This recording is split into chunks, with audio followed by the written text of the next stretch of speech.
बिस्मिल्लाहिर्रहमानिर्रहीम। जी बेटा, आज का जो हमारा टॉपिक है वो है स्पीड एंड वेलोसिटी।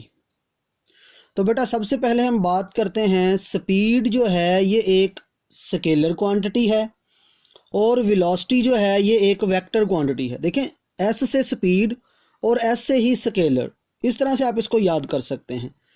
वी से ही वेलोसिटी और वी से ही vector. So speed is a scalar quantity और velocity is a vector quantity. अब दोनों में बेसिक डिफरेंस क्या है?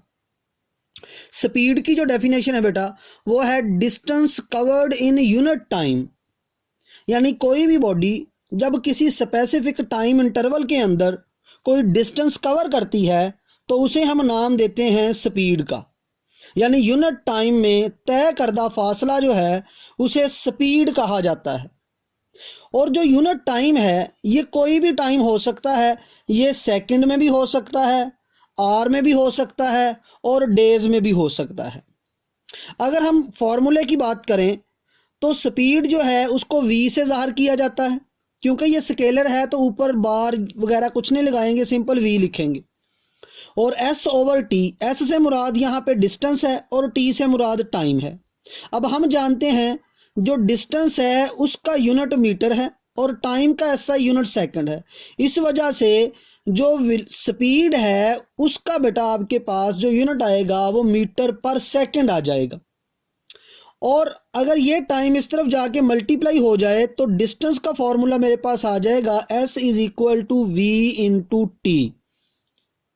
अब ये है स्पीड की बात। अब इसके अकॉर्डिंग बेटा हम बात करते हैं वेलोसिटी की।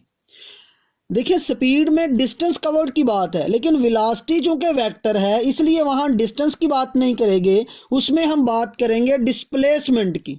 तो displacement covered in unit time is called velocity. यानी किसी खास टाइम में कोई भी बॉडी जो डिस्प्लेसमेंट कवर करेगी उसे बेटा हम नाम देते हैं वेलोसिटी। वेलोसिटी चूंकि वेक्टर है, क्योंकि डिस्प्लेसमेंट वेक्टर है, तो वेलोसिटी को v लिख के हम ऊपर एरो लगाते हैं ताकि पता चले कि ये एक वेक्टर है। और डिस्प्लेसमेंट को हम d से डिनोट करते हैं। डिस्प्लेसमेंट चूंकि वेक्टर है इसलिए उसके नीचे या ऊपर आपको एरो लगाना होगा और नीचे टाइम से डिवाइड करना है। Displacement per unit time is called velocity.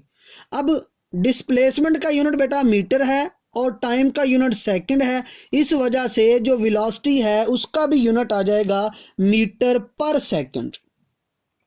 अगर यहां से हम डिस्प्लेसमेंट फाइंड आउट करना चाहें तो ये टाइम को इस तरफ मल्टीप्लाई करें, वेलोसिटी मल्टीप्लाई बाय टाइम, तो बेटा ये आपके पास डिस्प्लेसमेंट मिल सकता है। तो देखिए, दोनों में कॉमन बात यह है कि दोनों का यूनिट सेम है और दोनों में डिफरेंट बात ये है कि एक स्केलर है और एक वेक्टर है, और दूसरी में एक में स्पीड में डिस्टेंस इस्तेमाल होता है और वेलोसिटी में डिस्प्लेसमेंट इस्तेमाल होता है। तो ये बेसिक डिफरेंस आपने और बेसिक कॉमन बात आपने बेटा याद रखनी है। उसके बाद हम बात करते हैं यूनिफॉर्म स्पीड और यूनिफॉर्म वेलोसिटी की। यूनिफॉर्म जो है इसका मतलब होता है एक जैसा, मुस्तकिल रहना, कांस्टेंट रहना, ये मीनिंग में लिया जाता है यूनिफॉर्म को। If a body cover equal distance in equal interval of time, however interval में दी शॉर्ट, यानी इंटरवल जो है आपके पास जितने मर्जी छोटे या बड़े हो सकते हैं, लेकिन अगर बॉडी एक जैसे वक्फों में एक जितना डिस्टेंस कवर करे तो बेटा उसे हम नाम देते हैं यूनिफॉर्म स्पीड। फॉर एग्जाम्पल, मैं कहता हूं एक जिस्म है, एक सेकंड में वो 2 मीटर का डिस्टेंस कवर करता है, फिर अगले 1 सेकंड में फिर उसने 2 मीटर का डिस्टेंस कवर किया, फिर अगले 1 सेकंड में फिर 2 मीटर का डिस्टेंस कवर किया। तो बेटा ये देखिए, सब कुछ एक कांस्टेंट चल रहा है, टाइम भी फिक्स हो गया, डिस्टेंस भी फिक्स हो गया। हमने यहाँ पे टाइम का इंटरवल 1 सेकंड रखा, ये 2 सेकंड, 3 सेकंड, 100 कुछ भी हो सकता है, उस हिसाब से डिस्टेंस भी कुछ भी हो सकता है। तो बेटा जितना टाइम होगा उस टाइम के अंदर डिस्टेंस फिक्स हो तो उसे हम नाम देते हैं यूनिफॉर्म स्पीड। इसी तरह से यूनिफॉर्म वेलोसिटी की अगर बात करें तो यूनिफॉर्म स्पीड और यूनिफॉर्म वेलोसिटी में जो बेसिक फ़र्क है वो सिर्फ और सिर्फ डिस्टेंस और डिस्प्लेसमेंट का है। यूनिफॉर्म स्पीड में हम कहते हैं कि बॉडी इक्वल टाइम में इक्वल डिस्टेंस कवर करे, लेकिन यूनिफॉर्म वेलोसिटी में हम कहते हैं इक्वल टाइम में इक्वल डिस्प्लेसमेंट कवर होता है। तो यही बेसिक इनमें डिफरेंस है।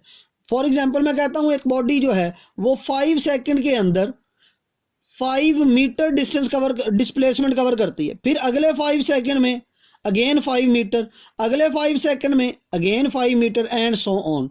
तो ये जो वेलोसिटी होगी बेटा ये यूनिफॉर्म वेलोसिटी होगी। यूनिफॉर्म वेलोसिटी और यूनिफॉर्म स्पीड में जो बेसिक डिफरेंस है वो सिर्फ और सिर्फ इनमें डिस्टेंस और डिस्प्लेसमेंट का है। अब यहाँ पर चंद एक बातें मैंने लिखी हैं, आपने उनको एमसीक्यूज के पॉइंट ऑफ व्यू से याद करना है। फाल्कन जो है बेटा उसकी जो स्पीड है वो सबसे ज्यादा है और वो है 200 किलोमीटर पर आवर। इसका मतलब ये है कि फाल्कन 200 किलोमीटर जो है 1 घंटे में डिस्टेंस कवर करती है। पर आवर का मतलब 1 घंटा, 200 किलोमीटर 200 किलोमीटर, और ये सबसे तेज स्पीड मानी जाती है एनिमल्स में। चीता जो है उसकी बेटा जो स्पीड है वो 70 किलोमीटर पर आवर है। मतलब ये कि चीता 1 घंटे में 70 किलोमीटर जो है वो फासला तय कर जाता है। उसके बाद इंपॉर्टेंट पॉइंट जो आपने याद रखना है वो है लिडार। What is LIDAR? ये पेपर में एज अ एमसीक्यू और एज अ शॉर्ट क्वेश्चन पूछा जाता है कि लिडार क्या है। लिडार जो है ये देखिए LI से लाइट बन गया, D आपके पास डिटेक्शन के लिए आ गया, A से एंड आ गया, R से रेंजिंग। तो लिडार जो है इसका मतलब है light detection and ranging. LIDAR किस मकसद के लिए इस्तेमाल की जाती है? लिडार जो है बेटा ये इस्तेमाल की जाती है गाड़ियों की स्पीड मालूम करने के लिए। मोटरवे पे गाड़ी आ रही है, मोटरवे वालों को पता चल जाता है कि इसकी स्पीड कितनी है।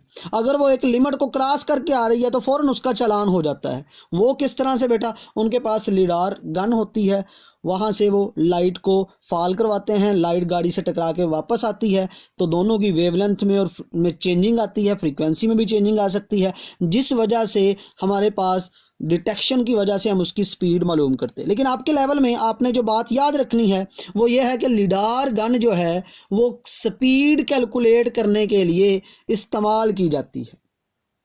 अब यहाँ पर एक हाफ सर्कल मैं बनाता हूं बेटा, ये इसका सेंटर है। A से B तक मैं इस पाथ से आया हूं, ये पाथ नंबर 1 है और ये पाथ नंबर 2 है। ये जो पाथ है ये है बेसिकली डिस्टेंस, और ये जो डिस्टेंस है A और B के दरमियान स्ट्रेट लाइन, ये बेसिकली डिस्प्लेसमेंट है। अगर आपसे कोई पूछे कि यहां पर मुझे स्पीड और वेलोसिटी कैलकुलेट करके दें तो आपने किस तरह से फॉर्मूला बताना है? स्पीड के लिए A से B जो ये कर्व पाथ है इसको डिवाइड किया जाएगा जितना टाइम कंज्यूम हुआ यहां से यहां पहुंचने में, तो ये स्पीड का फॉर्मूला आ जाएगा। और अगर वेलोसिटी की बात की जाए तो शॉर्टेस्ट डिस्टेंस देखना है, तो ये वाला जो डिस्टेंस है ये शॉर्टेस्ट डिस्टेंस है और वो 2r के बराबर है। यहां से लेके यहां तक 1r और यहां से यहां तक दूसरा r, तो टोटल डिस्टेंस आ गया 2r। तो टोटल डिस्प्लेसमेंट 2r को यहां से यहां तक पहुंचने में जितना टाइम खर्च हो रहा है उस पर डिवाइड करेंगे तो ये वेलोसिटी आ जाएगी। तो जब हम दोनों को फोकस करते हैं तो डिस्टेंस जो है वो ज़्यादा होता है, डिस्प्लेसमेंट जो है वो थोड़ा होता है, जिस वजह से हमारे पास अगर टाइम फर्ज कर लें कि सेम लग रहा है तो हमारे पास ये डिस्टेंस ज़्यादा होने की वजह से जो स्पीड है उसका आंसर ज़्यादा आएगा, वेलोसिटी का आंसर कम आएगा। तो ये आपने बस याद रखना है कि अगर हमारे पास कर्व पाथ आ जाए और स्ट्रेट लाइन आ जाए तो कर्व पाथ में हम मेंशन कर देते हैं स्पीड को, और जो स्ट्रेट पाथ होता है उसके लिए हम बेटा मेंशन कर देते हैं वेलोसिटी को। तो यहाँ पर आपका ये टॉपिक कंप्लीट हो जाता है। तो यहाँ तक आपने इसको याद करना है और इसके कंसेप्ट को जहन में रखना है और यूनिट को याद रखना है। नेक्स्ट हमारा टॉपिक होगा एक्सेलरेशन।